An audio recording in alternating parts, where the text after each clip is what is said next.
So si Kuya Bayani ay si Aaron, si Nicole naman ay si Mutya. Ikaw naman Mutya, sino kaya tingin mo sa larin? Para sa akin, si Kuya Aaron din. Ako, Aaron. Dalawa. Bakit? Ano ang napansin mo? Samantalang kayo nagtutulungan sa paghahanap ng mga papel. Opo. Kasi po nung una pa lang po, ang dami ko nang nakuha ang papel. Ang dami ko nang naiabot kay Ate Nicole. Bilis! Bagal na Aaron, ha? Tapos siya, naghahanap pa rin siya.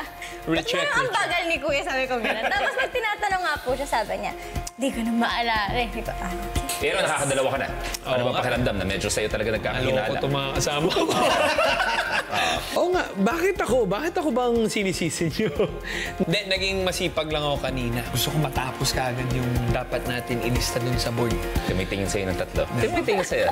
Ikaw ba, Aaron? Kung sakasakali man, medyo nakakarami ka na. Ikaw, Aaron, sino ang tingin mong salarin sa iyong mga kasamahan? Si Nicole. Bakit si Nicole ang tingin mo?